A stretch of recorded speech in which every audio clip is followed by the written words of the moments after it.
But ma'am कई बार ऐसा होता है कि हर इंसान के लिए जो लेटिंग गो है ये अलग है। इसका टाइम जोन अलग हो सकता है।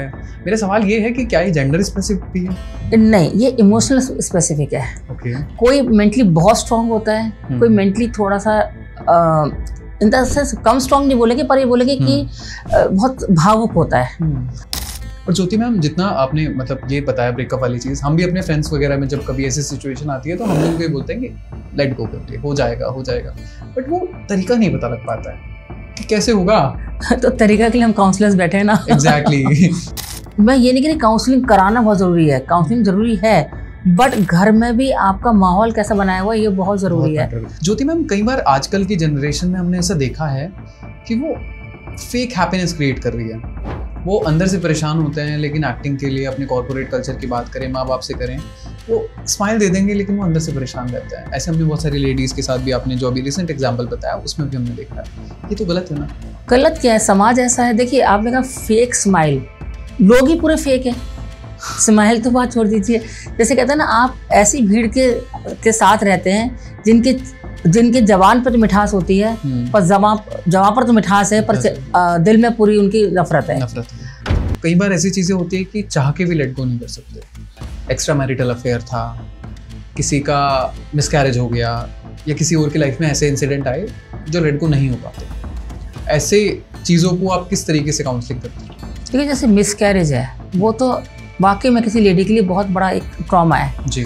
बट फिर ये भी सोचना चाहिए, क्या पता ये बच्चा नॉर्मल नहीं पैदा हो रहा होगा, क्या पता इतने सेंसेस का नहीं हो, इतना या फिजिकली फिट नहीं था तो भगवान ने इसे नहीं लाया धरती पर। Hello, hi, good morning everyone, this side Ayush D Gupta. I hope आप सभी बहुत अच्छे होंगे। आज हमारे पॉडकास्ट का जो टॉपिक है, आप सभी जानते हैं, हमारे पॉडकास्ट का उद्देश्य ये रहता है कि हम ऐसे टॉपिक के बारे में बात करें जिनसे आपका दिमाग ब्रॉडन हो और आपके दिल को अच्छे लगे। आज हम बात करेंगे काउंसलिंग के बारे में। काउंसलिंग क्या होती है, काउंसलिंग किस तरीके से की जाती है, आज की मेंटल हेल्थ को लेके हम बात कर लेते हैं, कितना इम्पैक्ट कर रही है सोसाइटी को, बहुत सारी चीज़ों को, लेटिंग गो के बारे में हम बात कर सकते हैं कि लेटिंग गो क्या होता है, क्यों ज़रूरी होता है। इस चीज़ के लिए आज हमारे साथ बहुत बहुत बहुत फेमस हमारे साथ गेस्ट मौजूद हैं। हमारे साथ मौजूद हैं Mrs Jyoti Jain ji. Thank you so much ma'am for coming to the podcast. आज हमारी ऑडियंस को लेटिंग गो से लेके थेरेपी से लेके काउंसलिंग तक सब कुछ आप बताने वाले हैं। क्या क्या हम बात करेंगे आज मैम? आज लेटिंग गो क्यों जरूरी है, लेटिंग गो क्यों करनी चाहिए जी, फॉरगिव करना चाहिए या फॉरगेट करना चाहिए, पास्ट ट्रॉमास को कैसे डिलीट करना चाहिए अपनी लाइफ से, अपने न्यू अपॉर्चुनिटीज को कैसे खोलना चाहिए, नए रास्ते कैसे ओपन होने चाहिए, सब उनके बारे में बातें करेंगे। ठीक है, thank you so much ma'am. So पूरा पॉडकास्ट देखिएगा। ऑनेस्टली इस पॉडकास्ट में ऐसे बहुत सारे सवाल हैं जो पर्सनल थे, आप लोगों ने over the period of time पूछे भी, तो पूरा पॉडकास्ट देखें एंड मिलते हैं पॉडकास्ट के बाद। अब लेटिंग गो की आप बहुत बात करते हैं, हमने आपके वीडियो में देखा है, आपके सोशल मीडिया पे देखा है, बूम करते रहते हैं सोशल मीडिया पे भी। Congratulations for that as well. Thank you. आप क्यों करना चाहिए letting go ma'am? For personal growth. Okay. Letting go क्या है, पहले तो हम जरा सा ये समझ लेते हैं। जिससे भी आप कभी बात करेंगे अपने दुख की, आपको एक ही चीज बोली जाती है, अरे छोड़ो ना। इज इट दैट इजी कि छोड़ो ना? अभी किसी का ब्रेकअप हो गया, किसी का 5-6 साल से रिलेशनशिप में है कोई लड़का या लड़की, अचानक for any of the reason breakup हो गया, डू यू थिंक कि उसको अगर हम ये कहेंगे अरे छोड़ो ना आगे बढ़ो, will it be easy for that person? Because वहां पर उसने अपना टाइम इन्वेस्ट किया है, इमोशंस इन्वेस्ट किए हैं। मनी तो छोड़ दीजिए, मनी की बात तो, इमोशंस और टाइम जो किसी ने आपको दिए हैं उसके साथ आपने फ्यूचर इमेजिन किया है, और फिर ब्रेकअप होता है। इट्स वेरी हर्टफुल कि हमारा ये किसी का कहना कि छोड़ो, this means we are not understanding that person's feeling. Exactly. तो लेटिंग गो तो करना चाहिए क्योंकि आपको आगे बढ़ना है। तो लेटिंग गो का मतलब ये फॉरगिव करके आप आगे बढ़ जाओ, और फॉरगिव आपको करना पड़ेगा। रीजन बिहाइंड इट, अगर आप उसी चीज में लूप में घूमते रहोगे तो that will hamper your mental health. You will go in depression, you will go in the state which you yourself will not like. Exactly. तो ये है इसमें, that's why letting go is very necessary. But ma'am कई बार ऐसा होता है कि हर इंसान के लिए जो लेटिंग गो है ये अलग है। इसका टाइम जोन अलग हो सकता है। मेरा सवाल ये है कि क्या ये जेंडर स्पेसिफिक भी है? नहीं, ये इमोशनल स्पेसिफिक है। ओके। कोई मेंटली बहुत स्ट्रांग होता है, कोई मेंटली थोड़ा सा in the sense come strong नहीं बोलेंगे, पर ये बोलेंगे कि बहुत भावुक होता है, तो उसके लिए लेटिंग गो करना डिफिकल्ट होता है क्योंकि वो बहुत भावुक है। वो हर वक्त हर चीज को दिल से लगाता है। Exactly. जो थोड़ा मेंटली स्ट्रांग होता है वो जानता है कि मुझे इस सिचुएशन से कैसे बाहर निकलना है। सिचुएशन वही होती है पर थोड़ा सोचने का डिफरेंट हो जाता है। अभी किसी, जैसे मैंने ब्रेकअप की बात की आपसे, या एक रिलेशन की बात करते हैं, घर में मदर फादर की बात करते हैं, बच्चों की बात करते हैं। अभी कोई बच्चा उतना सा सक्सेसफुल नहीं हुआ जितना पेरेंट्स ने सोचा था, तो उनके लिए वो भी मुश्किल हो जाता है, वो लेट गो नहीं कर पाते कि।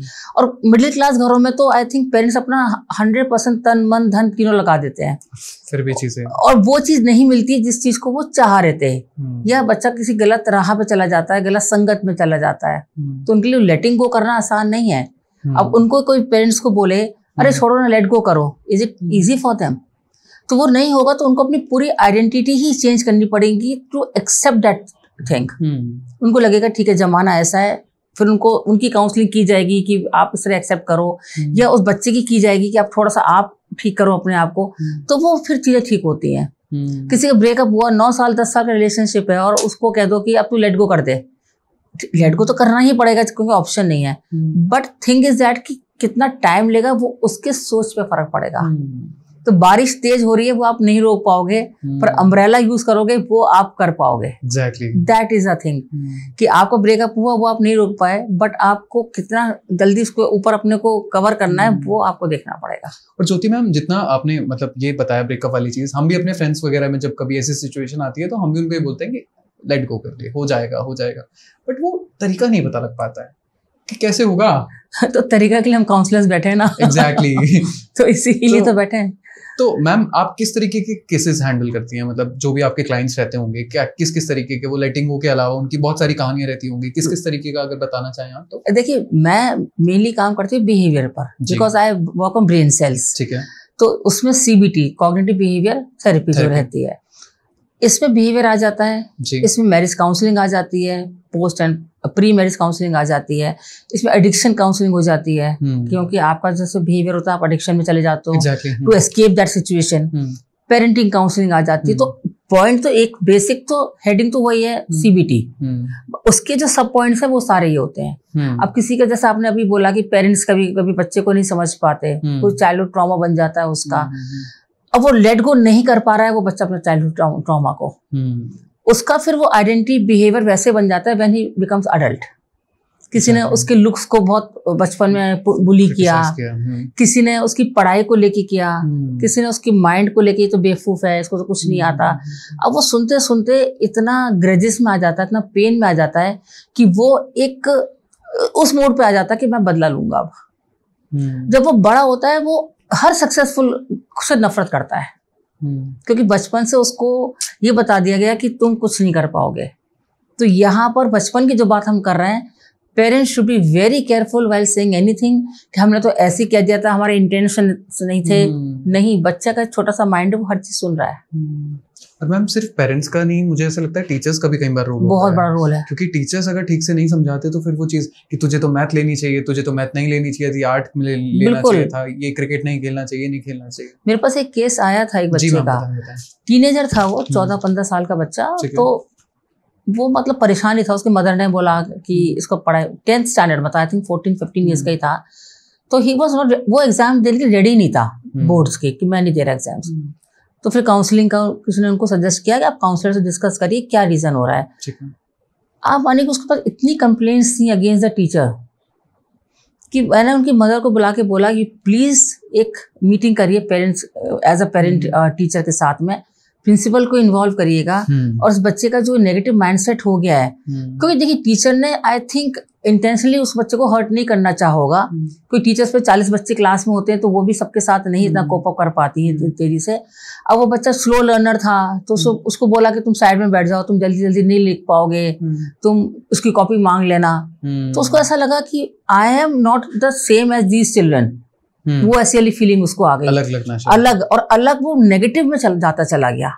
फिर उसको लगा मैं फेल हो जाऊंगा, जब बोर्ड का एग्जाम आएगा मेरे पेरेंट्स सफर करेंगे, उनको खराब लगेगा। तो उसकी खैर आइडेंटिटी पे काम किया, बहुत कुछ किया। इसलिए मैं हमेशा बोलती हूँ बीइंग टीचर्स, बीइंग पेरेंट्स। अभी क्या कंडीशन है उस बच्चे के?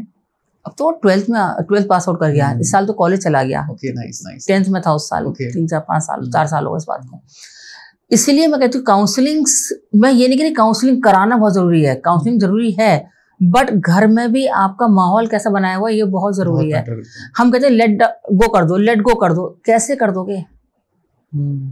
जैसे देखिए अभी जो बात चल रही है, घर में लेडीज होती हैं, है ना, और जब वो शादियों की आती हैं तो उनके साथ मिसबिहेव होता है। मैं ये सोचती हूँ चलो जिन्होंने मिसबिहेव किया उनके साथ इन लॉज ने शायद इंटेंशनली नहीं किया होगा, उनका नेचर ही ऐसा था, इसको चलो हम उसको पॉजिटिवली लेते हैं। आप ठीक थे, आपका बिहेवियर ऐसा ही था, आप उसको डाउन करते थे, आप उसको कमेंट करते थे, आप उसको टॉन्ट करते थे, वॉट एवर, पर उसका जो एक मेंटल हेल्थ थी वो कितनी हैम्पर हो गई। और एक समय ऐसा आता है कि उसको, उस लेडी को सारे घर वालों से नफरत हो जाती है, और तब उसको समझाया जाता है कि नहीं बेटा आप समझदार हो, आप थोड़ा सा एडजस्ट करके चलो। फिर जो ये ज्ञान दे रहे होते हैं उसको उससे भी नफरत हो जाती है। ट्रू, बिल्कुल, बहुत वैलिड पॉइंट कहा, ठीक है ना। तो अब आप सोचिए कि अब जब मैं मेंटल हेल्थ की बात कर रही हूँ, मेरे पास जो मैरिज काउंसलिंग्स आती हैं, मेरे दिमाग में एक केस ही चल रहा है, इसलिए मैं आपको बोल रही हूँ ये चीज कि उस लेडी की जो मेंटल हेल्थ की धज्जियां उड़ी स्टार्टिंग से, डे 1 से, क्योंकि ओवरनाइट एक्सपेक्ट किया जाता है कि अब ये लड़की शादी होकर आई है, अभी सर्व गुण संपन्न हो गई, बिल्कुल ओवरनाइट। जो लड़की एक दिन पहले एक अल्लड़ लड़की थी घर की, कि अरे बच्ची है, वो ओवरनाइट कैसे आपके हिसाब से एडजस्ट हो सकती है? तो थोड़ा सा, क्योंकि ये अब फिर हम लोग मजाक बनाते हैं, अरे शादी को तो 40 साल हो गए, अपन की तो वो स्टोरी चलती रहती है, इसलिए चलती है, वो कभी हील ही नहीं हुई वो स्टोरी, किसी ने उनको पैम्पर ही नहीं किया, किसी ने उनको समझा ही नहीं कभी भी।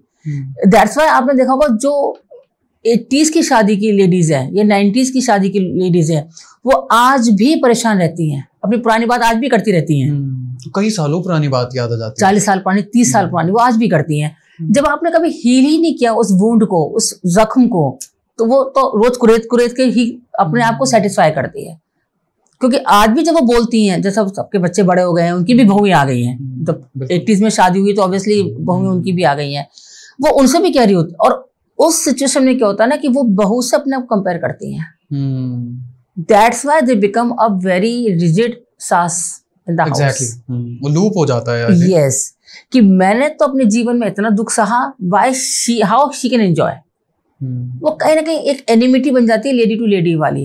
ये सब साइकोलॉजी है। तभी मैं बोलती हूँ कि कोई गलत नहीं है, अपने अपने पॉइंट में सब सही है। They everybody wants to be healed. किसी का जो ट्रॉमा है, किसी के कोई प्रॉब्लम है, तो ये कहना छोड़ो पुरानी बातें, पुरानी हुई नहीं कभी, क्योंकि एवरी टाइम कुछ नया होता जाता है। बिल्कुल। तो उसको पुरानी करने के लिए you have to get it healed. कोई भी जख्म को अगर आप हील नहीं करोगे, वो तो और गहरा होता जाएगा ना। वही होता है हर रिश्ते में। मैं ओनली सास बहू की वो बात एकदम चली तो मैंने बोला, वरना हर रिश्ते में यही है। नॉट ओनली सास बहू, हस्बैंड वाइफ का रिलेशन हो, बहन भाई का रिलेशन हो, जैसे ही चीजें खराब होने लगे हैं, start healing it. You talk among yourself or you talk to the external like counselors, but you should heal. This I always suggest. और कई बार ऐसा होता है कि अगर आप हील नहीं कर सकते, उसको सुन लो। That is what healing only. That is what healing only. Yeah. मतलब उसको बस समझा दो कि मे बी शायद ठीक है। कभी बंदा ज्ञान सुनना नहीं चाहता, अपने आप को ये चाहता है कि मुझे कोई सुने।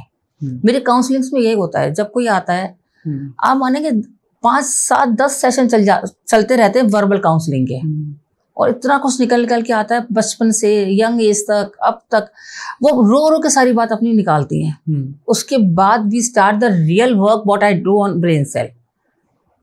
मैं कहती अब समझ में आ गया, आप अपना ये जो रूम है दिमाग का वो सब खाली करो और नया डालने के लिए आप रेडी करो। अभी किसी के पिछले हफ्ते ही किसी की थी लेडी की मैंने, ठीक है, तो उनकी वही प्रॉब्लम चल रही थी। बहुत बचपन से ट्रॉमा थे, बहुत सारे ट्रॉमा से बचपन के, फिर शादी बात तो और भी हॉरिबल सिचुएशन बन गई, क्योंकि इन लॉज भी बहुत खराब थे, मतलब मिले। अब खराब उनके हिसाब से थे, इन लॉज के हिसाब से तो वो ठीक ही होंगे, बिल्कुल ठीक है ना, एवरी पार्टी इज करेक्ट। उनको मैंने एक ही बात बोला, दिवाली की सफाई शुरू कर दी आपने? कहते हैं हाँ कर दी। तो मैंने कहा बस आज से ब्रेन की सफाई शुरू कर दो। अगर आप दिवाली की सफाई क्यों कर रहे हो? कि कचरा निकालो और नया सामान लाएंगे हम। सेम विद द ब्रेन, कचरा निकालोगे तो नया थॉट आएगा जो आपको आगे लेके जाएगा, वरना उसी लूप में घूमते रहोगे, वर्लपूल खेलते रहोगे अंदर ही अंदर। कम आउट ऑफ दैट लूप। तब उनको समझ में आया, कहते मैम ऐसे कैसे छोड़ दूं, हस्बैंड भी नहीं सुनते, बच्चे भी बड़े हो गए। मैं कहा सबको छोड़ो, आपको सुनाना क्यों है? You grow, once you grow you will do wonders. और आप मानेंगे नहीं आयुष जी, उस लेडी के 1 या 2 सेशन में ही she started her own cloud kitchen. 1-2 session के बाद ही? 2 सेशन के बाद मैंने उनसे एक ही चीज बोला, फाइनेंशियली इंडिपेंडेंट हो जाओ बस। वाओ। मैंने उनको तो बोली कि मुझे ज्यादा कुछ आता ही नहीं है। मैं कहा कुछ तो आता होगा। कहती मैं बहुत अच्छा खाना बनाती हूँ। मैं कहा बस हो गया काम शुरू आपका। अमेजिंग। मैंने कहा आप सोसाइटी में रहते हो, किसी सोसाइटी में रहती थी वो, मैंने कहा आप डालो उसमें, आज ही जाके डालो एक पैम्फलेट, बच्चे को फोन करो। उनकी बच्चे को मैंने फोन किया उनके सामने। मैंने कहा आपकी मम्मा को जो जो बनाना आता है एक पैम्फलेट भेजो अभी बना के और मुझे भेजो, शेयर करो। तो उस बच्चे ने जल्दी से कंप्यूटर बनाया।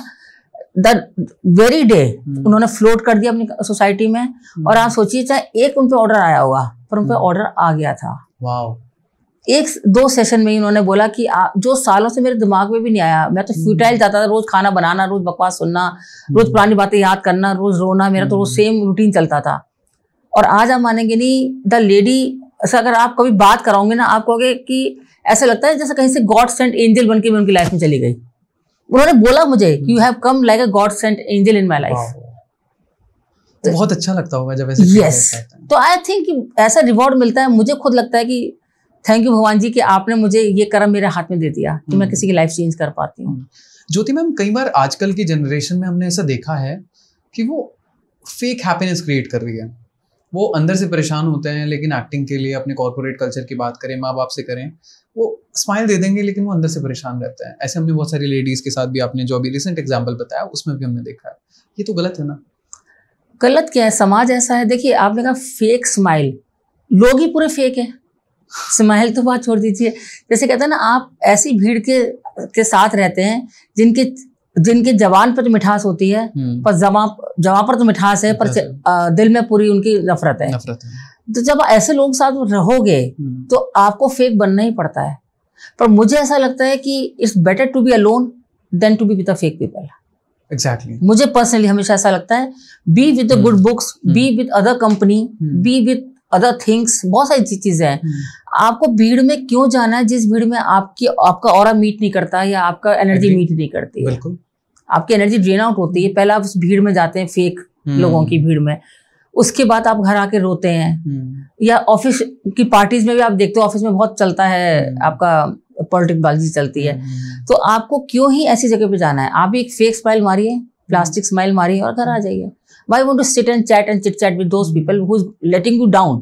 कि बहुत लोगों की आपको आदत भी होती है कि जहां आपकी प्रेजेंस उनकी प्रेजेंस को नलिफाई करती रहती है, तो वो आपकी प्रेजेंस को डाउन करते हैं। आप कभी भी नोटिस करिए। ज्योति मैम, बहुत टफ नहीं हो जाता है ये चीजें? लाइक अगर हम कॉर्पोरेट कल्चर की बात करें, पॉलिटिक्स, सबको पता है कि पॉलिटिक्स चलती रहती है।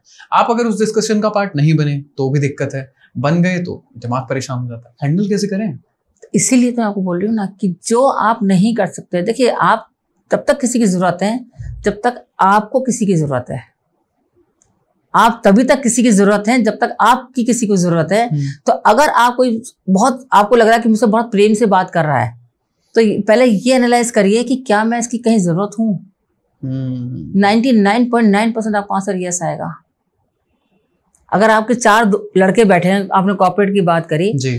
कोई एक है जो बहुत पॉलिटिक्स जानता है माइंड में, आप देखोगे अगर आपसे कोई जरूरत है, वो आपसे बहुत प्रेम से बात कर रहा है, पर दूसरे बंदे से बहुत रूडली बात कर रहा है। आप ये मत सोचिए कि ये बंदा बहुत अच्छा है, मुझसे बहुत अच्छे से बात कर रहा है। स्टार्ट एनालाइजिंग हिज और हर बिहेवियर कि मेरे से अच्छे से बात कर रहा है, फिर इससे क्यों नहीं कर रहा। दिस मीन्स क्या मेरे से कुछ काम है इसको? क्या मैं इसकी किसी जरूरत का एक पावर दे रहा हूँ उसे कहीं पर उसकी जरूरत में? If the maximum time will get the answer yes. तो उससे उसको कोई मतलब नहीं है, इसलिए उसको लेट डाउन भी कर रहा है, इसलिए उसकी इंसल्ट भी कर रहा है, इग्नोर भी कर रहा है। एंड ही और शी इज ट्राइंग कि मुझे तो कुछ पता ही नहीं क्या हो रहा है।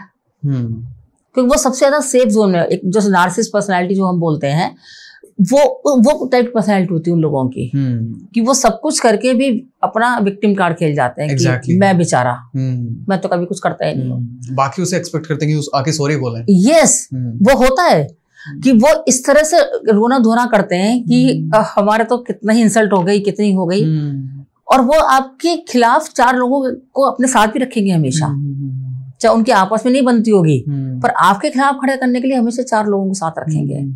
क्योंकि उनको लगता है कि मैं अकेला नहीं पड़ जाऊं, क्योंकि मैं तो गलत हूं। Somewhere that person knows, because you can't bluff yourself, you can bluff the whole world, जो हम कहते हैं। एग्जैक्टली। ज्योति मैम, अगला सवाल मेरा ये है आपसे कि आजकल ये वर्ड बहुत फेमस है नार्सिसिस्ट, एंड मैं आपसे जानना चाहता हूँ कि हमें कैसे पता करें, हम किस तरीके से पता कर सकते हैं कि सामने वाला इंसान, चाहे वो रिलेशनशिप की बात करें, फ्रेंडशिप की बात करें, घर में परिवार में बात करें, कि सामने वाला बंदा नार्सिसिस्ट है। बहुत अच्छा क्वेश्चन पूछा आपने आयुष। और नार्सिसिस्ट पर्सनैलिटी आई थिंक बहुत लोगों की है और हम इसमें फंसे हुए हैं। बिल्कुल। इसको कैसे पहचाने, ये बहुत अच्छी बात है। मैं आपको एक साइकोलॉजिकल इसका बताती हूँ कैसे है। नार्सिसिस्ट बंदे की एक सबसे बड़ी पहचान ये होती है कि आपको कंट्रोल करना चाहेगा। एग्जैक्टली। लव बॉम्बिंग करेगा, पहले आपको कुछ गिफ्ट देगा, आपको आपके हिसाब से आपको कंट्रोल करेगा। मतलब आपसे कहेगा उससे दोस्ती छोड़ दे, वो अच्छा नहीं है, उसके पास मत जा, वो अच्छा नहीं है। पहले वो आपको लोगों से अलग करेगा।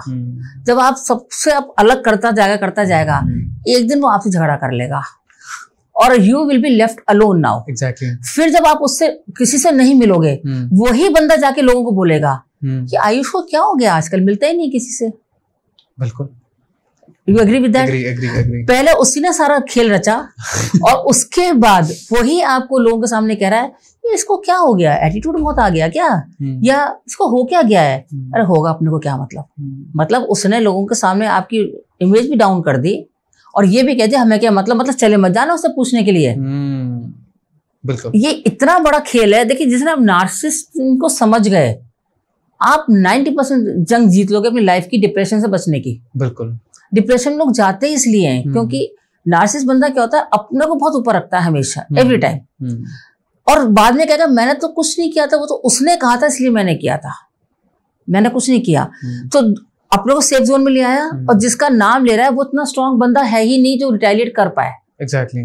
क्योंकि वो वीक बन चुका है, तो इसलिए जो नार्सिसिज्म का जो पॉइंट है ना, वो इतना डेंजरस है। I think we should really work on that, and हम सबको समझना चाहिए कि इसके ट्रेड्स क्या होते हैं नार्सिसिज्म के।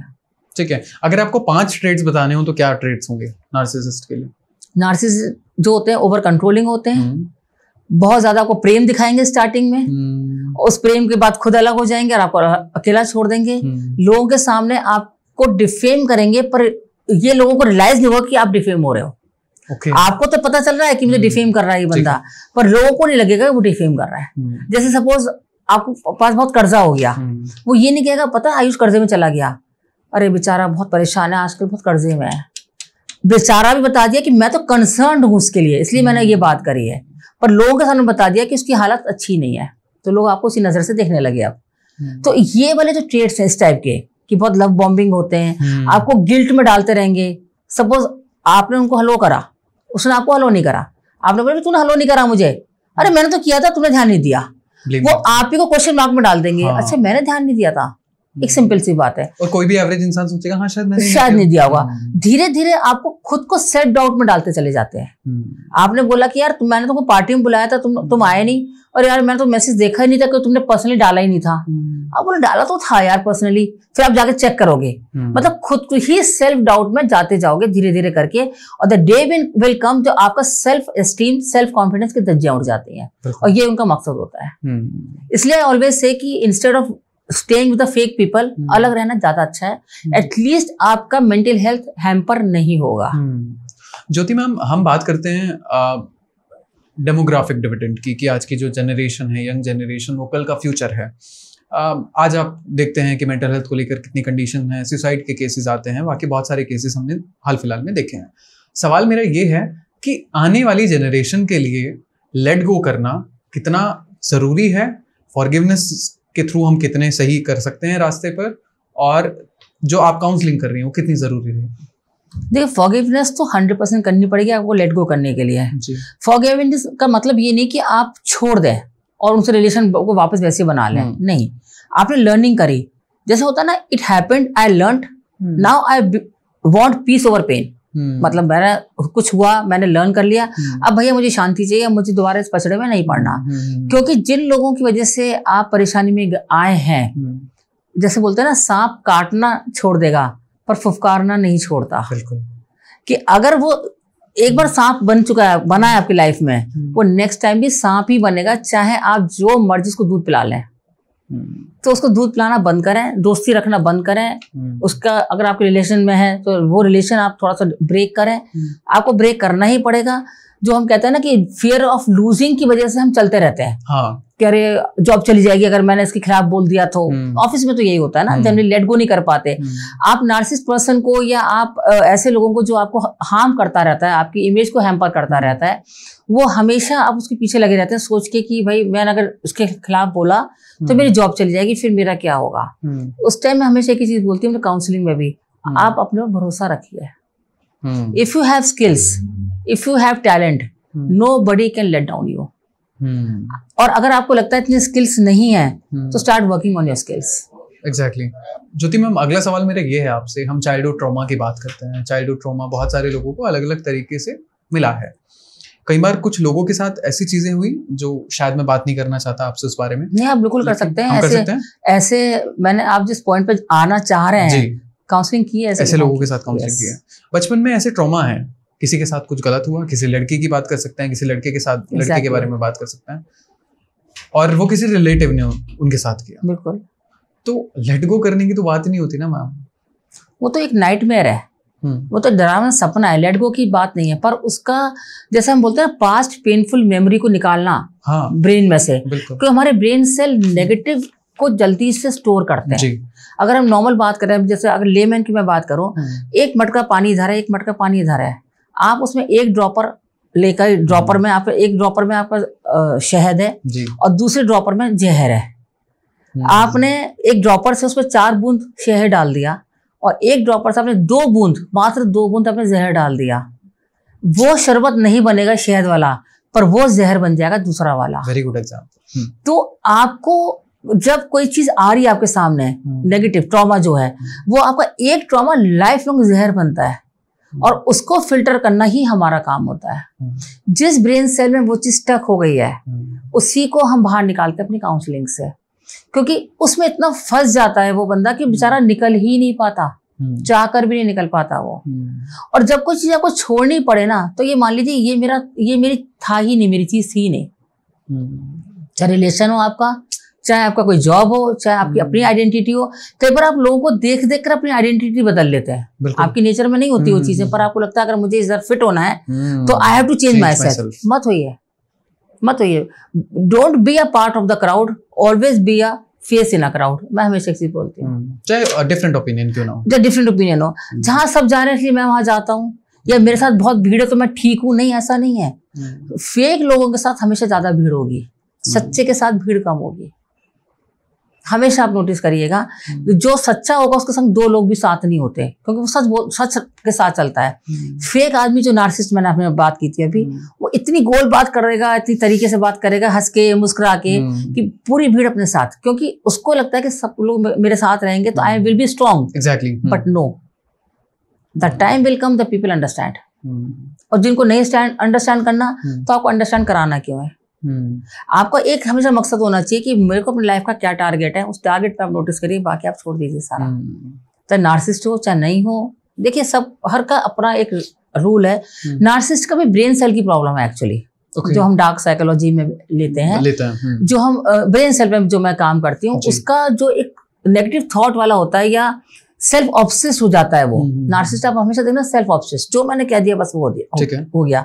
अब इस टॉपिक पे घर में कोई बात नहीं होगी, वो हमेशा सेल्फ से बात करेगा, what I have said is final.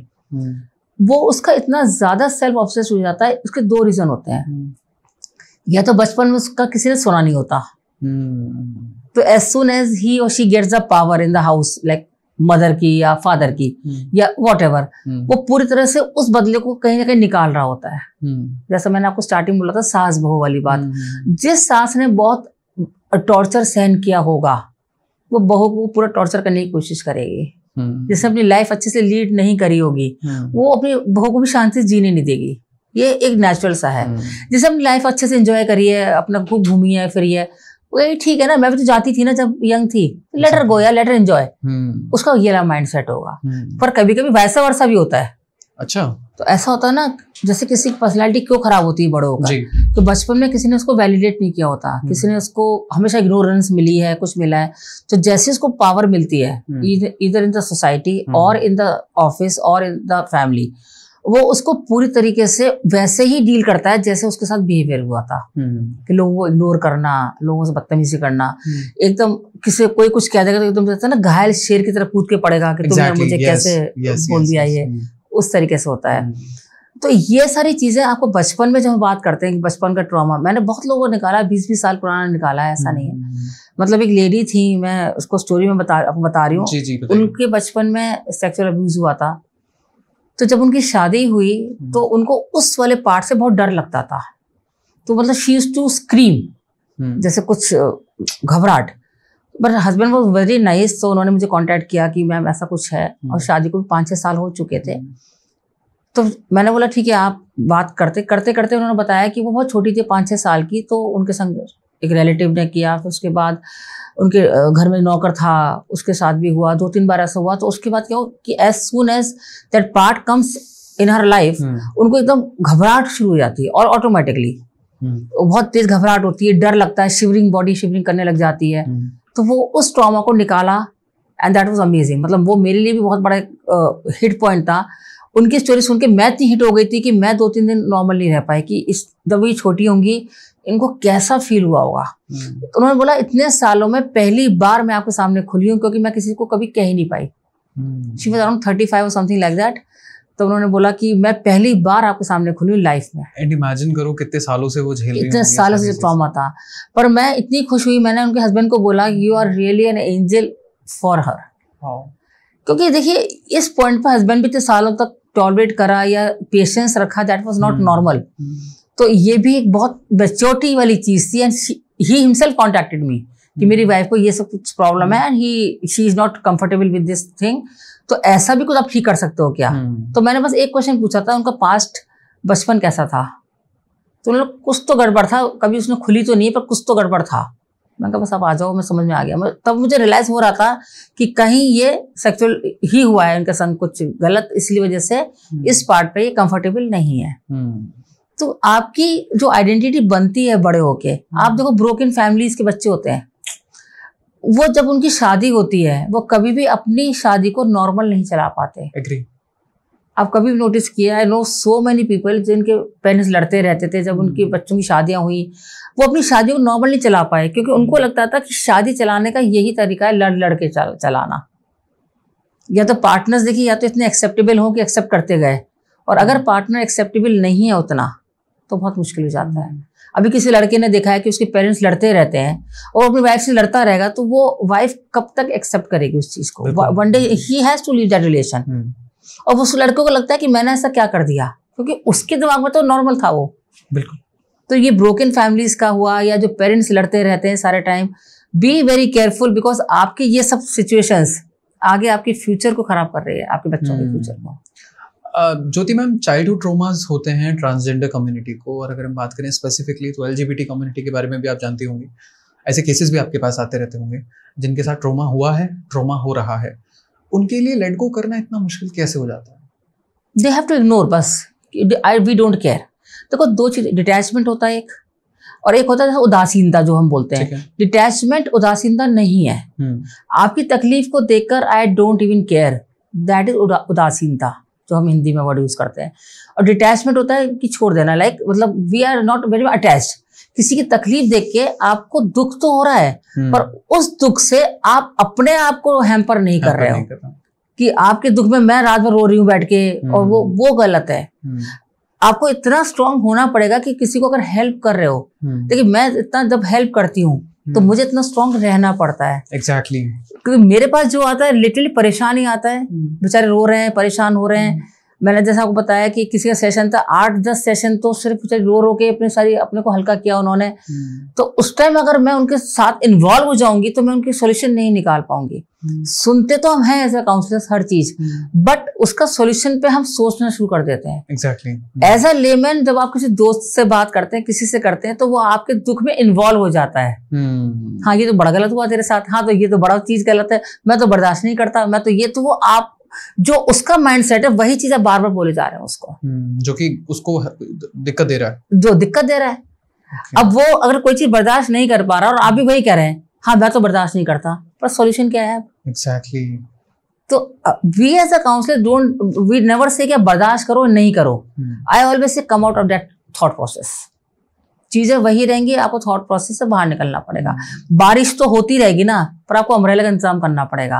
अब हम क्लिप कर रहे हैं, अरे बारिश हो रही है, बारिश हो गई, बारिश हो गई, मेरा तो सारा काम छूट गया, ट्रैफिक जाम हो गया, मेरा तो काम छूट गया। आपको पता है कि अगर आप दिल्ली में जा रहे हो, आपको 2 घंटे लगने हैं और आपको इंपॉर्टेंट काम है, तो आप 2.5 घंटा पहले निकल जाओ। वो आपके हाथ में निकलना, बिल्कुल वो आपके कंट्रोल में। जो चीज आपके कंट्रोल में वो आप कंट्रोल में रखो, जो चीज कंट्रोल में नहीं है वो छोड़ दो आप। ज्योति मैम, हम आइडियली कहते हैं कि everyone should be a good listener, होना चाहिए सबको, अच्छा सुनना चाहिए सबको, बट आप क्या मानती हैं कि एज अ सोसाइटी हम फेल कर रहे हैं कि हम नहीं सुन पा रहे किसी की प्रॉब्लम्स नहीं सुन पा रहे? देखिए, कोई सुनेगा क्यों आपकी प्रॉब्लम, पहले आप मुझे ये बताइए। 100 में से 80 लोग तो कंसर्न ही नहीं है आपकी प्रॉब्लम से, ठीक है ना, 20 लोग हैप्पी हैं। ये बिल्कुल कड़वी सच्चाई है। कोई भी नहीं बचा फिर तो। यस, तो मतलब अपने पेरेंट्स, मतलब 100 में से आप मान लो कि 80 लोगों को तो फर्क ही नहीं पड़ता आपके दुख से, सुख से, किसी चीज से, और 20 जो बचे उसमें से आप मान लीजिए 15 खुश है। अब 5 बचे जो आपके इमीडिएट पेरेंट्स हैं, आपके इमीडिएट फैमिली है, वो शायद बची। उसमें भी आपको नहीं पता कि कितने आपके वेल विशर्स हैं। आपको पेशेंसली सुनेगा कौन? सेकेंडली, जो सुनेगा वो बायस होकर सुनेगा। अगर आप मेरे दोस्त हो तो मैं आपके लिए बायस हूँ, वो मेरी दोस्त है तो मैं उसके लिए बायस हूँ। नॉन जजमेंटली, नॉन बायस्ड आपको कौन सुन पाएगा? क्योंकि अगर कोई आपका दोस्त आपके सामने अपनी वाइफ की कुछ नेगेटिव बात बता रहा है, तो आपको लगता है कि आप वाइफ के लिए अच्छा सोच रहे होंगे? नहीं हो पाता। आपको तो जो दर्द आएगा वो दोस्त के लिए आएगा। आपको ये फर्क होता है आपकी सुनने में और हमारी सुनने में। हमारे लिए तो वाइफ भी दोस्त है, हस्बैंड भी दोस्त है, और दोनों ही दोस्त नहीं है उस फॉर्म में। तो हम तो नॉन जजमेंटल एक सेफ स्पेस पर बात करते हैं, और अगले को ये मालूम होता है कि ये मेरी बात इस रूम से बाहर नहीं जाएगी। ये उसको अगर नहीं मालूम होता तो उसको हम पूरी तरह ट्रस्ट देते हैं। You can share anything and everything. तो जब अपनी सारी भड़ास निकाल देते तो दिल हल्का हो जाता है, कमरा खाली हो जाता है।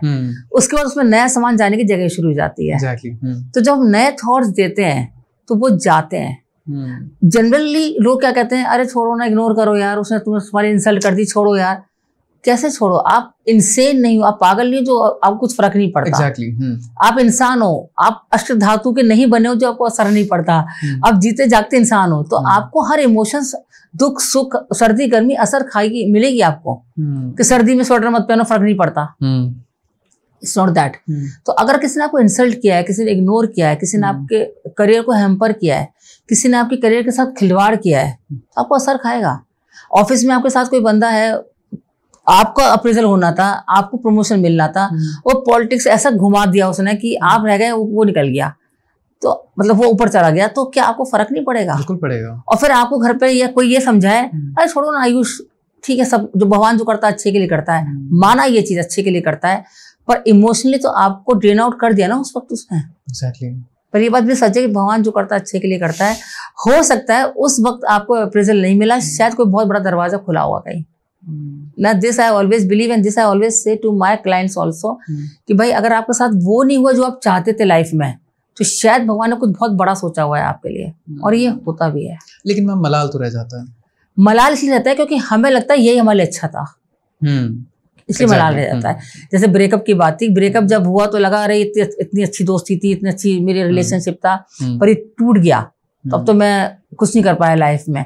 बट हो सकता है भगवान को अगर आप मानते हो तो उनको शायद फ्यूचर उतना ब्राइट नहीं दिख रहा था जितना आपको ब्राइट दिख रहा था। और अगर आप भगवान की पूजा में रोज बोलते हो हे प्रभु मेरे साथ सब अच्छा हो, तो भगवान वो गलत नहीं होने देंगे आपके साथ में। बिल्कुल।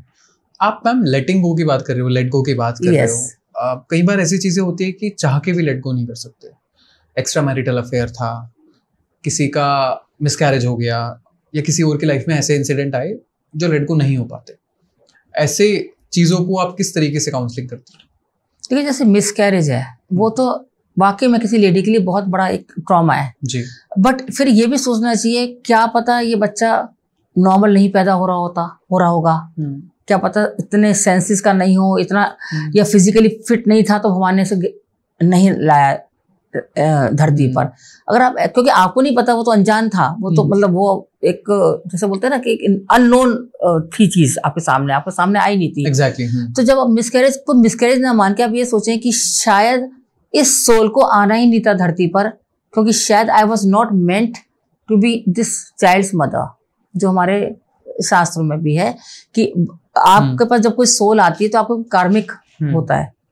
तो आप उस फॉर्म में सोच सकते हैं। आप कार्मिक ना भी सोचें तो ये सोचें शायद इस बच्चे का अंदर से शायद दिमाग उतना प्रॉपर नहीं था, या फिजिकली इतना फिट नहीं था, या कुछ जो भी कुछ था, तो भगवान ने उसको बचा लिया और मुझे भी बचा लिया। जब आप ये सोचेंगे तो शायद आप नेक्स्ट के लिए फिर प्रॉपरली ट्राई करेंगे उस ट्रॉमा से बाहर निकलने के लिए। आपने शायद एक क्वेश्चन और पूछा था, एक तो ये पूछा था, एक और आपने पूछा था कुछ अभी शायद ब्रेकअप का ही पूछा था शायद आपने। और ब्रेकअप में भी मैंने आपसे पहले डिस्कस जो किया वो यही था कि ब्रेकअप को भी आप ब्रेकअप ना मान के मानिए शायद सेकंड इनिंग स्टार्ट हुई है। ओके, इस तरह से आप सोच सकते हैं। ज्योति मैम, ऐसे बहुत सारे एस्पिरेंट्स हैं जिन्होंने यूपीएससी की प्रिपरेशन करी या बाकी एग्जामिनेशन की प्रिपरेशन करी, अनफॉर्चुनेटली उनका एग्जाम नहीं निकला, उनको किस तरीके से लेट गो करना चाहिए, अगर आप कम से कम शब्दों में बता पाए तो? देखिए, लेट गो करने का सबसे बड़ी बात है कि आपका वो जो एग्जाम था वो आपकी जिंदगी किताब का एक चैप्टर था, पूरी किताब नहीं थी वो। तो वो एग्जाम आपका पूरा फ्यूचर डिसाइड करते ऐसा नहीं था। अगर आपके अंदर पोटेंशियल है, आपके अंदर स्किल है, आपके अंदर टैलेंट है, आप 100% उससे बहुत अच्छा कर पाओगे। Have faith in yourself that ये मेरी जिंदगी नहीं थी, ये मेरी एक कोशिश थी। इस कोशिश में निकल जाता बहुत अच्छा था, क्योंकि मेरा मन था। और अगर नहीं निकला हूं तो दिस मीन्स इसके आगे भी बहुत बड़ी दुनिया है, कुछ बहुत बड़ा मेरी लाइफ में लिखा है और मैं बहुत बड़ा करूंगा। Have that confidence in yourself कि मुझे तो बड़ा करना है। अब ये सिचुएशन से नहीं बना तो किसी और सिचुएशन से। एग्जैक्टली। और I think this is the most practical solution जो आप निकाल सकते हैं। ज्योति मैम, कहीं ना कहीं क्या धर्म, रिलीजियसनेस हेल्प करती है इंसान को? किस फॉर्म में? कम आउट होने में सिचुएशन से? पूजा, हाँ जी, स्पिरिचुअलिटी। देखिए, वो तो जो हमारे यूनिवर्स के सबसे पहले काउंसलर हैं श्री कृष्ण जी, तो उन्होंने अर्जुन को जब ज्ञान दिया है तो उन्होंने ये बोला कर्म किए जा, फल की इच्छा मत कर। उसका मतलब जो आपने बोला यूपीएससी एस्पिरेंट, तो आपका भाई किसी का भी वही है कि भाई आप कर्म करो, फल उस पर छोड़ो। Give you 100% so that you never repent कि मैं थोड़ी और मेहनत कर लेता तो निकल जाता। आप ठंडे जब आपका सपोज किसी ने कोई कंपटीशन एग्जाम दिया, उसमें सक्सेसफुल नहीं हुआ, बिल्कुल ईमानदारी से आंख बंद करके सोचिए क्या मैंने अपना 100% दिया था। If you get the answer yes, तो ईश्वर की इच्छा मान के आगे बढ़ जाइए। If you get the answer no, तो दोबारा मेहनत करिए, बस हो गया। यही आई थिंक सॉल्यूशन होना चाहिए। क्या क्या प्रैक्टिसेस होती हैं जब आप काउंसलिंग लेती होंगी, तो किस किस तरीके से आप लेटिंग गो कराना बताती हैं लोगों को?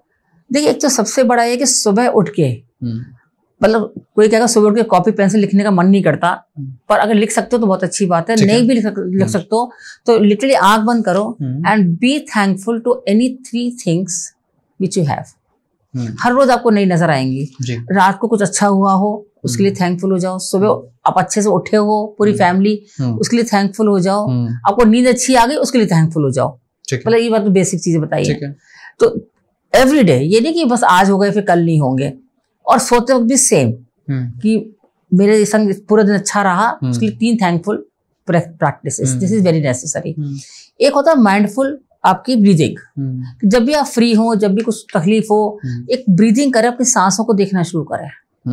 जैसे देखिए, आसमान में बादल आते जाते रहते हैं तो हम पकड़ नहीं सकते, ऐसे माइंड में थॉट्स आते जाते रहते हैं, आप पकड़ नहीं सकते। तो उनको एक फ्रीली आने जाने दीजिए, उनको इतनी इंपॉर्टेंस मत दीजिए कि मैक्सिमम थॉट्स तो आपके ऐसे सेल्फ होते हैं, आए और चले गए, जो शायद कभी एग्जिस्ट ही नहीं करेंगे। क्या आपने सोचा मैं आज जा रहा हूँ, मेरा एक्सीडेंट हो गया तो क्या होगा? अरे नहीं होगा भाई, क्यों होगा? तो ऐसे थॉट्स आएंगे तो छोड़ दो। प्रिकॉशन ये कि आप गाड़ी ध्यान से चलाएंगे, सेफ्टली चलाएंगे, रेड लाइट पर रुकेंगे, ग्रीन लाइट पर निकलेंगे, रेड लाइट को क्रॉस नहीं करेंगे, तो हो जाएगा ठीक। तो ये थॉट्स तो आएंगे आपके दिमाग में, तो थॉट्स को बांधने की बजाय आप फ्लो होने दो। हम लोग कोशिश करते हैं थॉट्स को बांध के रखें, हाँ, जैसा हम सोच रहे हैं वैसे होना चाहिए। हम नेगेटिव सोचना भी नहीं चाहते।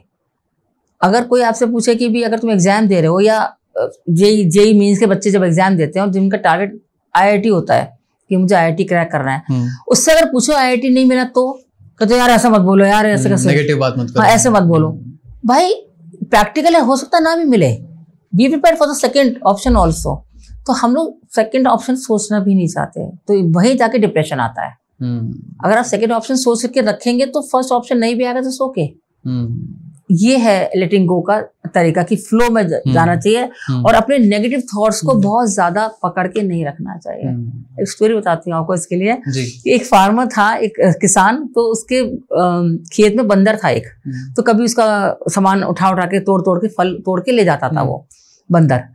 तो किसान बहुत परेशान हो गया कि भाई ये तो रोज आना नुकसान करता है मेरे खेत का, तो मुझे कुछ करना चाहिए। ठीक है। तो उसने एक दिन एक मटका बनाया और उसमें इतना छोटा छेद रखा कि उसका हाथ जा सकता है बस। ठीक है। उसके अंदर मूंगफलियां डाल दी, कुछ गाजर डाल दी, कुछ मूंगफलियां डाल दी, और बंदर को सब चीजें पसंद है। तो बंदर ने जैसे हाथ डाला से मटके में तो उसका हाथ चला गया, उसने मूंगफली पकड़ ली।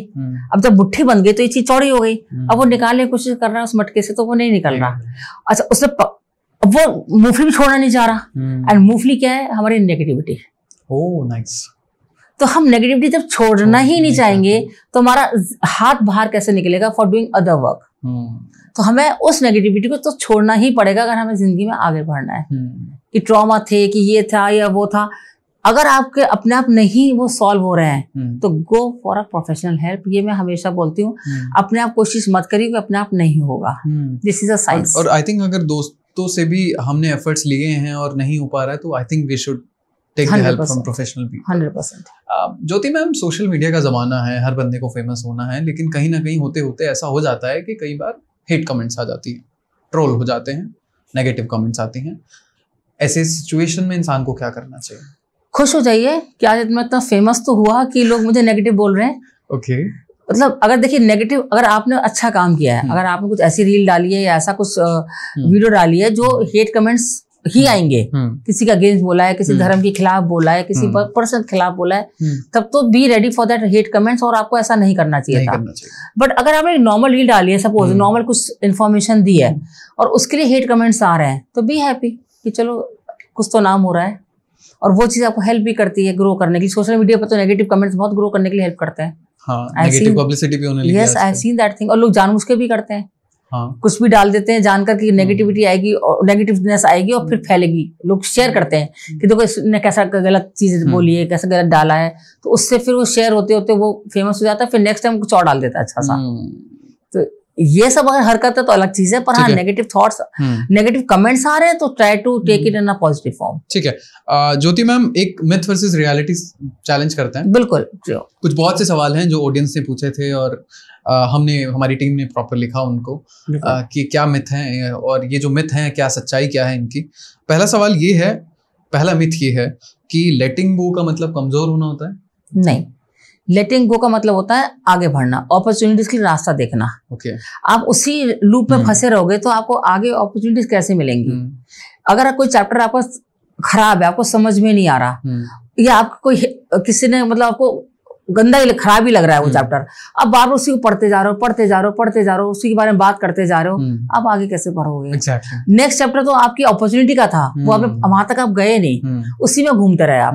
जैसे मैंने आपको थोड़ी देर पहले भी बोला था कि जब जो लेडीज इस टाइम 50s में है या 40s में है, वो हर टाइम अपनी शादी की पुरानी बातें करती रहती हैं। इवन 60s में भी हैं, जब मैं शादियों की आई थी तब ऐसा हुआ, जब मैं शादियों की आई थी तब ऐसा हुआ, मेरी सास ने वैसा करा, मेरे देवर ने वैसा करा। वो सारे टाइम उसी लूप में घूमती रहती हैं। वो क्योंकि एक तो देखिए कभी हील नहीं हुई, कभी उनको किसी ने ये नहीं कहा कि चलो कोई बात नहीं छोड़ दो, अब हम हैं, अब चीजें सब ठीक कर देंगे। ना कभी हस्बैंड ने बोला, ना कभी बच्चों ने बोला, ना पुराने लोगों ने बोला। तो उस लूप में घूमते वो लेटिंग गो नहीं कर पा रही है। तो मिथ तो ये है कि वो कमजोरी नहीं है। सबसे पहले तो it's a strongness, you are ready for a new chapter of your, ठीक है, लाइफ। फॉरगिव करना और लेट गो करना क्या दोनों सेम है? फॉरगिव करना, लेट गो करना किसी हद तक सेम है, पर फॉरगिव आप कर सकते हो, पर फॉरगेट नहीं कर सकते, और फॉरगेट आप करिए भी मत। क्योंकि आप फॉरगेट कर दोगे तो आपके अंदर जो आग लगी है कुछ करने की, वो शांत हो जाएगी। आपकी गरीबी का किसी ने मजाक उड़ाया, कभी किसी ने आपकी गरीबी का मजाक उड़ाया और अब आप भूल गए, तो आपको जिंदगी में कुछ पाने की जो आग लगी थी वो शांत हो जाएगी। Exactly. उसके वर्ड्स याद रखो, पर फॉरगिव कर दो कि भाई वो तेरी सोच थी, तूने बोला मुझे अब नहीं लेना। हाँ, पर तूने अगर मेरे फाइनेंशियल कंडीशंस का मजाक बनाया था, नाउ सी मी।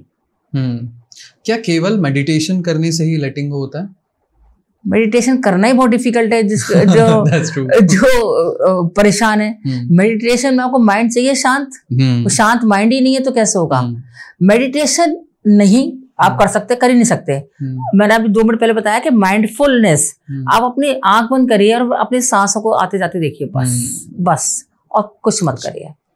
ठीक है। और एक और है, जैसे आप बोल सकते हैं सुबह सुबह से उठ के कि I am letting go, I let go my pains, my anger, my fear, and I am embracing my happiness and freedom.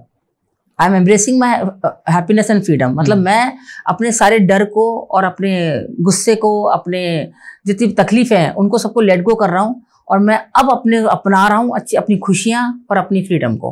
तो जब आपको ब्रेन बार बार वही चीज सुनेगा तो वो वैसे काम करता है। ये साइंस है कि जो ब्रेन सुनता है वही वो वर्क करता है, और आप वैसे हो जाते हैं। What ever you listen you become, जो हम बोलते हैं। तो वही वो चीज है। फिर पास्ट को लेटिंग गो करना ही, पास्ट को भूलना ही असली लेटिंग गो है।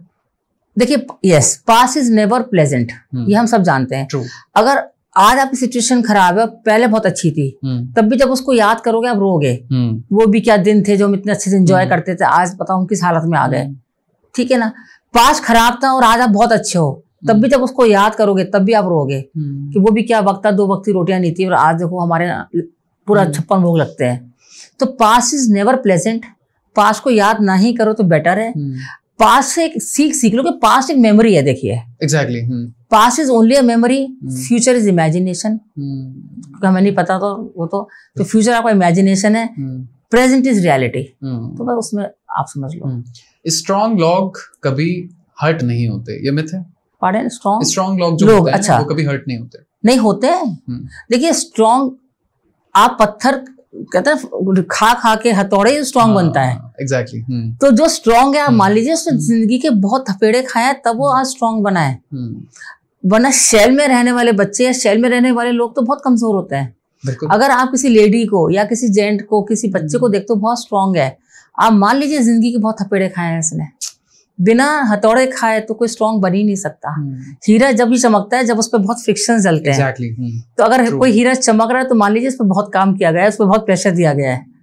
तो स्ट्रॉन्ग लोग हर्ट नहीं होते, ये तो नहीं है, वो स्ट्रॉन्ग हर्ट हो के ही बने। तो इसका ये थोड़ा सा ये वो है। Jyoti ma'am, do you believe that time heals everything? Sometimes but not every time. Okay. देखिए, जैसे मैंने आपको बताया कि किसी का सेक्सुअल अब्यूज हुआ है, या शादी के बाद किसी लेडी का अच्छा नहीं रहा वक्त उसका, या किसी बच्चे का चाइल्डहुड ट्रॉमा रहा, तो उसको कैसे हील होगा? वो समय के रहते थोड़ा खट्टा मीठा असर दे सकता है उसे, पर एकदम वो वाइप ऑफ हो जाए ऐसा नहीं हो सकता। Exactly. उस पर मैं काम करती हूँ, जो हम कहते हैं पास्ट पेनफुल मेमोरीज को कैसे हम हटाते हैं, वो है वो चीज। क्या लेटिंग गो का मतलब ये है कि हमें रिश्ता तोड़ देना? नहीं, रिश्ता ना तोड़े पर रिश्ता रखे भी ना। नहीं समझे? यस। देखिए, एक आपका बहुत अच्छा दोस्त था, उसने आपको बहुत हर्ट किया है, आपके करियर को, आपके फाइनेंसेस को, आपके बुरे वक्त का मजाक बनाया। दोस्त मतलब एक ग्रुप में था, ये मान सकते हैं कि दोस्त तो ऐसा नहीं करता कभी। उसके बाद आपकी लाइफ का सब कुछ ठीक हो जाता है तो आपको लोग कहेंगे अब छोड़ो ना, पुरानी बातें हो गई। नहीं, क्योंकि the time you were hurt you really wanted the support. तो वो जब सपोर्ट नहीं मिला तो आप देखिए, रिलेशन सेम तो कभी हो ही नहीं सकते।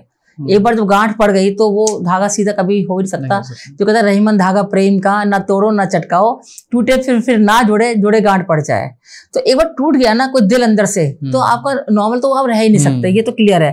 पर हाँ, समाज है, आप सबसे दुश्मनी नहीं बांध सकते, नहीं तो आप अकेले रह जाओगे। तो एक प्लास्टिक स्माइल जरूर रखिए दिमाग अपने चेहरे पर, और माइंड में रखिए, तू वही बंदा है भाई, तूने मुझे बड़ा डाउन फील कराया था। एंड आई थिंक आपने बहुत अलग सी डेफिनेशन दी लेट गो की। ऐसा नहीं लग रहा कि हमने भुला दिया है, दिमाग में रखा, लेकिन पॉजिटिव वे में रखा। पॉजिटिव। और मुझे लगता है वो रखना चाहिए, क्योंकि वो आपके अंदर की इग्निशन को बरकरार रखता है। मैं हमेशा एक चीज बोलती हूँ, अगर आपने अपनी बेइज्जती भुला दी तो उसका मतलब इंसान ही नहीं हो आप। अगर किसी ने आपको, देखिए, अगर सपोज आज आपके पास अच्छा सूट नहीं है पहनने के लिए और किसी से आपने मांगा, तुझे पता है 10,000 का है, मांगने आ गया, हर्ट होगा आपको बहुत ज्यादा।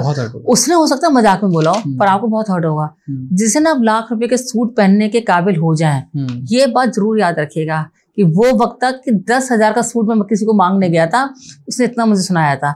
अगली बार अब 10 लाख के सूट पे फोकस करेंगे। And this is the real definition of letting go.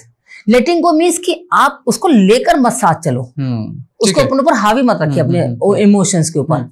Emotion release करते रहिए और फॉरगिव करते रहिए, बट फॉरगेट मत करिए। ये हमेशा की बात है। ये क्या काउंसलिंग सिर्फ वीक लोगों के लिए होती है ज्योति मैम? नहीं, काउंसलिंग लेना means self love ji. If you are going for a counselling, this means you love yourself, you love yourself in the form कि आपको उस ट्रॉमा से बाहर निकलना है, आपको विक्टिम कल्प्रेट नहीं बन के रहना है आपको कि भाई मेरे संग ऐसा हो गया, मैं विक्टिमाइज्ड हूँ, ये नहीं होना चाहिए। अगर आप काउंसलिंग ले रहे हो मतलब आपको जिंदगी में कुछ बड़ा करना है, तो आपको जो पास्ट ट्रॉमा है उससे बाहर निकलना है। That is. क्या लेटिंग गो मतलब हार मान लेना हो गया? नहीं, letting go means you have become strong, you have become matured. Letting go means कि you have become mature now. और उन लोगों से दूरी बना के रखना होता है कि जिन लोगों ने आपको हमेशा से लेट डाउन किया है। That is let down. जब वो आप हुए, जब लोग कहते हैं हम तो ऐसी बस लेग पुलिंग कर रहे थे, ऐसी लेग पुलिंग से वो बंदा अगर हर्ट हो रहा है तो that is insult, not leg pulling. तो we should be very careful in our words कि हम किसी की लेग पुलिंग कर रहे हैं या इंसल्ट कर रहे हैं। ठीक है, ठीक है। ज्योति मैम एक रैपिड फायर खेलें? कुछ क्वेश्चंस रहेंगे, वन वर्ड क्वेश्चंस रहेंगे, वन वर्ड आंसर है क्या? हाँ जी, हाँ जी। ओके। अगर हमें वन वर्ड में लेटिंग गो बताना हो तो क्या हुआ answer? Forgive and forget, forgive and move ahead. Forgive and move ahead, ठीक है।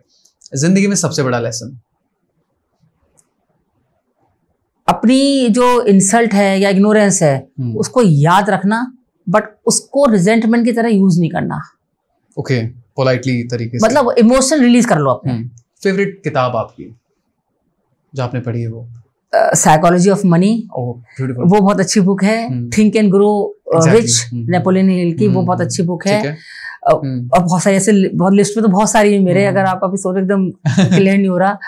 द सीक्रेट ऑफ मिलियनेयर एक बुक है, हार्वर्ड टी हवर की कुछ है। अगर एक बुक रिकमेंड करनी होगी हर इंसान को जो लाइफ में लेटिंग गो करना चाह रहा है, तो कौन सी book? The secret. The secret, that is very good book, that motivates you also. ठीक है। मॉर्निंग रिचुअल क्या रहता है आपका? मेरा सुबह से भगवान जी को थैंक यू। मेरे को सबसे पहले उठ के सबसे थैंक यू भगवान जी, आपने मुझे आज के दिन अच्छे से शुरू किया, ये मेरी रूटीन है। और एक हाथ को हथेली को ऐसे करके कराग्रे वस्ते लक्ष्मी करम धय सरस्वती कर मूल्य स्थित गौरी प्रभाते कर दर्शनम, ये स्कूल में करते थे हम लोग। यस, ये रेगुलर रहता है मेरा। और before living the bed I touch the mother earth कि थैंक यू भगवान जी मुझे इतने अच्छे से लाइफ देने के लिए। Very good, very good. और फिर जो घर की मेरे मंदिर है, घर के भगवान जी, उनके पास जाके थैंक यू कहना कि आज के दिन की शुरुआत इतने अच्छे से करने के लिए आपका बहुत धन्यवाद। ठीक है ज्योति मैम, मुझे अपना एंगर रिलीज करना है, तो क्या टिप दोगे मेरे को कि मैं किसी पे चिल्लाऊं भी ना और मेरा एंगर भी रिलीज हो जाए? चिल्लाना तो पड़ेगा, एक बार इमोशंस तो निकालने पड़ेंगे। ठीक है। अब वो किस पे चिल्लाते हो वो फर्क है। अगर आपके पास कोई नहीं है कि आपको लगता है कोई तो समझदार नहीं मैं चिल्ला सकता हूँ, तो आपके घर में मंदिर होगा, भगवान जी के आगे दिया लगाइए, कमरा बंद करिए अपना मंदिर का और जोर से रोइए, चिल्लाइए, भगवान जी को शिकायत करिए, अपनी शिकायत कहिए, उनसे कहिए कि तेरे रहते हुए ऐसा कैसे हो गया मेरे साथ। You bring that supreme power in front of you and आप बिलीव नहीं करोगे, इट वर्क्स मिरेकली। मैं पर्सनली आपको बता रही हूँ ये चीज मेरे साथ बहुत बार हुआ और अभी आप देख रहे हो कि मैं थोड़ा सी इमोशनल हो गई।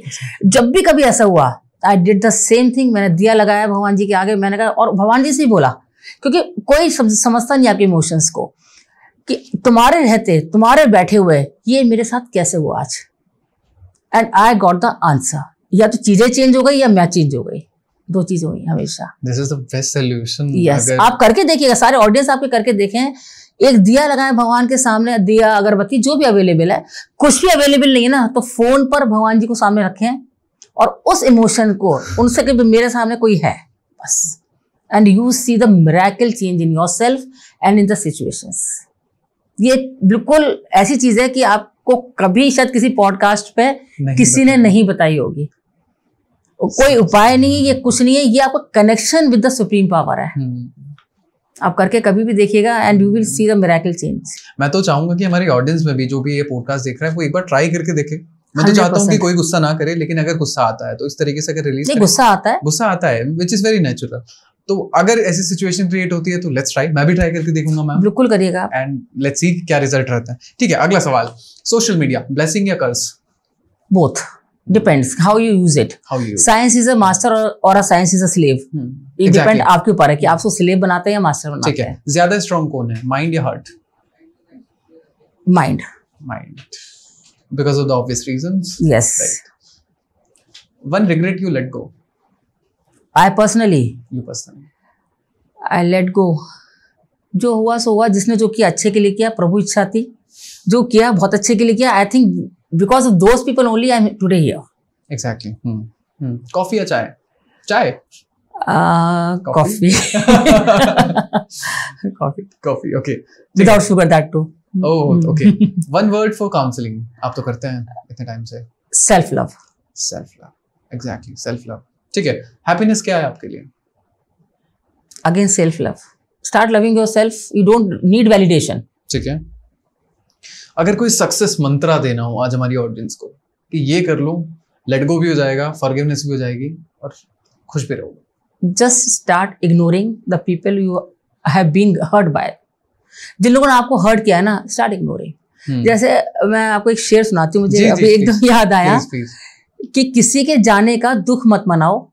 किसी के जाने का दुख मत मनाओ. अगर वो अपने खास होते तो अपने पास होते.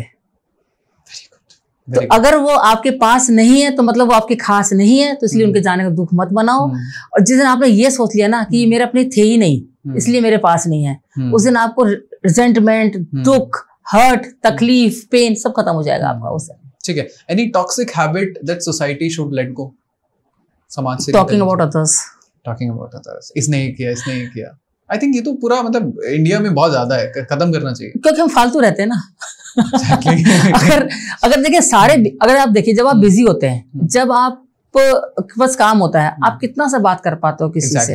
अभी आप मेरे संग पॉडकास्ट कर रहे हो, आपको किसी दोस्त पे गुस्सा भी अगर आ रहा है ना तो आप बुराई कर पा रहे हो तीसरे दोस्त से नहीं कर पा रहे हो क्योंकि आप बिजी हो. उसके बाद नेक्स्ट फिर आप शुरू हो जाओगे किसी के नेक्स्ट पॉडकास्ट पे, फिर आपको गुस्सा आ रहा है उसी दोस्त पे कंटिन्यूएशन में, फिर भी आप नहीं कर पा रहे हो. ओवर द टाइम क्या होगा, आपका वो इमोशन सबसाइड कर जाएगा. तो आई थिंक वन वर्ड तो यही है कि stop entering in other people's life. ठीक है. इंडिया के यूथ को या फिर इंडिया की ऐसी जनरेशन जिसको काउंसलिंग की जरूरत है, आप क्या कहना चाहेंगे? आई थिंक काउंसलिंग की जरूरत तो आई थिंक सबको ही है, सम वे और the other, and take it as a school lesson. जैसे मैं हमेशा बोलती हूँ कि स्कूल्स में भी होना चाहिए. लोग कहते हैं हमारे पास काउंसलर्स है, नहीं वैसा वाला नहीं. पूरी क्लास पूरी स्कूल को बिठा के you should call the counsellors और वो उनके माइंड में बात करें. अब यंग बच्चे होते हैं, अट्रैक्शन है, इन्फेक्चुएशन है, बहुत सारी चीजें हैं, वो होता है, वो नेचुरल है क्योंकि वो हार्मोनल चेंजेस है. बट उसको कैसे हैंडल करना है वो बताना जरूरी है. तो काउंसलिंग तो I think everybody should take, either in the schools or in corporates, anywhere, whatever.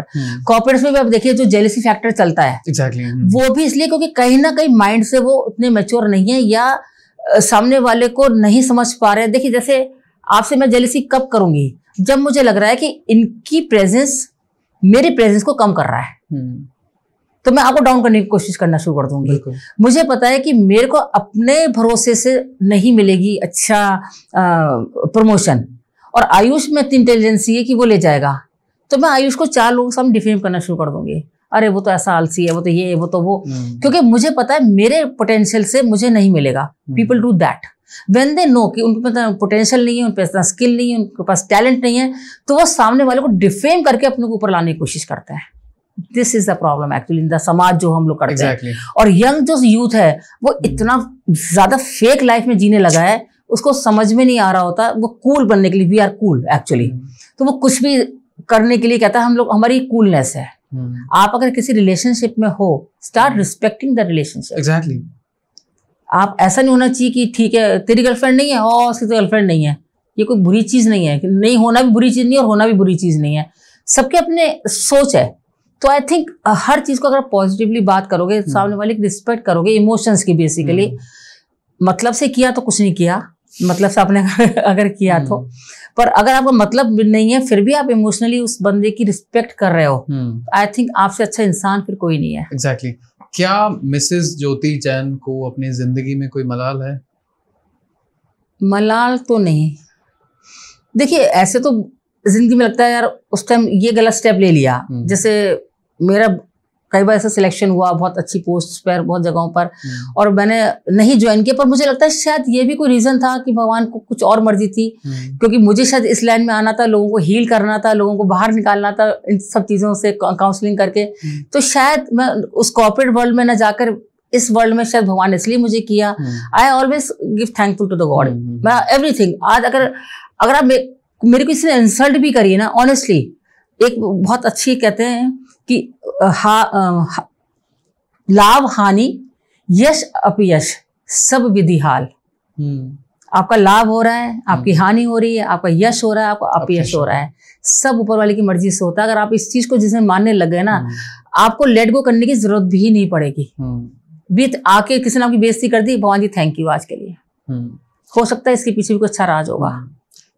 Mrs Jyoti Jain, आने वाला समाज, आने वाला युवा आपको किस तरीके से याद रखेगा? एक गुड पर्सन, ऑनेस्ट पर्सन, कि जो किया दिल से किया। जब किसी से 1 रुपया लिया तो 100 रुपए का काम करके दिया। इस तरीके से जब कोई मुझे याद करे, क्या बंदी बढ़िया है यार, है या थी, जो भी हो जाए, पर क्या बंदी बढ़िया थी यार, ये चीज जरूर आनी चाहिए। ये नहीं यार बड़ा बेवकूफ बनाती थी लोगों को, वो नहीं, बहुत चालाक थी। आपसे बात करके तो ऐसा नहीं लगता कि कुछ लोग, कोई भी ऐसा लोग कहेगा, क्योंकि you can't make the world happy. Exactly. जो लोगों को तो भगवान से भी शिकायत है, तो हम और आप तो क्या ही चीजें हैं। ज्योति मैम, इस पॉडकास्ट को देखने के बाद बहुत से ऐसे लोग आएंगे जिनको आपसे कनेक्ट करना होगा। अगर वो आपसे कनेक्ट करना चाहें तो किस तरीके से कर सकते हैं? देखिए, यूट्यूब पर अभी जो अपना ये डलेगा, तो उसमें भी नीचे सारा डिस्क्रिप्शन डल जाएगा, मेरा फोन नंबर एंड एवरीथिंग। और दूसरा मेरा गूगल पर पेज है, काउंसलिंग बाय ज्योति जैन। आप डालेंगे counselling by Jyoti Jain, Indirapuram, Ghaziabad, because I am based in Indirapuram. तो आपको उस लिंक पे चले जाओगे आप, तो then you can see the reviews and other things. उससे भी आप मुझे कांटेक्ट कर सकते हैं। बाकी इंस्टाग्राम पर भी मैं हूँ, तो उस पर भी आप कांटेक्ट कर सकते हैं। Jyoti ma'am, thank you so much for coming to the podcast. Social media पर जितनी आपकी तारीफ सुनी थी, लोगों के रिव्यूज सुने थे, उससे कहीं ज्यादा आपसे बात करके अच्छा लगा। वी बिलीव कि हम दोबारा से किसी टॉपिक के बारे में बात करेंगे related to counselling, related to mental health. And thank you so much for coming to the podcast. आप कुछ कहना चाहें अगर last? Sure Ayush, I am so happy कि you invited me. I am sitting here and we could talk. हम लोगों ने इतनी पॉजिटिवली बात करी है, और मुझे ऐसा लगता है, आई एम श्योर कि मैंने बहुत लोगों की कोशिश तो करी है कि हेल्प हो जाए। आगे तो प्रभु इच्छा। बिल्कुल बिल्कुल। मेरे मन तो ये रहता है कि जितने लोगों को मैं हेल्प कर पाऊँ जरूर हेल्प करूँ। देखिए, हम लोग फीस जरूर लेते हैं, क्योंकि देखिए हमारा काम है जी, क्योंकि हम लोग इंसान है, काम तो हम पैसे से चलेगा। पर हाँ, ये मेरी जरूर एश्योरिटी रहती है मन में कि अगर किसी से 1 रुपया ले रही हूँ तो 100 रुपये काम करके दूं, जिससे मैं एक चीज बहुत मानती हूँ, अगर आप मुझे खुशी खुशी पैसे देंगे ना, वो मेरे घर में एक अच्छा वाइब्रेशन देगा। आप मुझे परेशान होकर देंगे इन द सेंस कि अरे यार काम तो कुछ नहीं करा, पैसा चला गया, तो वो मेरा पैसा जो कहीं था वो भी चला जाएगा। एंड बाय द वे, मैं अपनी ऑडियंस को बता दूं कि मैडम ने बहुत नॉमिनल सी फी रख रखी है। वो आपको ऐसे देते हुए ऐसा भी नहीं लगेगा कि बहुत ज्यादा फी है। एंड ऑनेस्टली उसके जो रिजल्ट होंगे वो पूरी आपकी लाइफ टाइम इम्पैक्ट करेंगे, जो कि हमने एग्जांपल्स में देखा भी। So thank you so much ma'am आने के लिए पॉडकास्ट में। एंड हमारी ऑडियंस को भी बहुत मजा आया होगा, मुझे बहुत अच्छा लगा आपसे बात करने में। Thank you so much. So this was the podcast about mental health से लेके, थेरेपी से लेके, काउंसलिंग सेशन को लेके हमने बहुत सारी बात की। मैम की कुछ स्टोरीज भी जानने को मिली कि जो भी उनके over the period of time life में जिस तरीके के उनके पास क्लाइंट्स आए, उनका किस तरीके से मैम ने सोल्यूशन निकाला। एंड ऑनेस्टली बोलूं तो शायद लेट गो करना जरूरी है। सो अपना ध्यान रखिएगा, ख्याल रखिएगा। मिलते हैं अगले पॉडकास्ट में किसी नए गेस्ट के साथ। तब तक के लिए थैंक यू सो मच।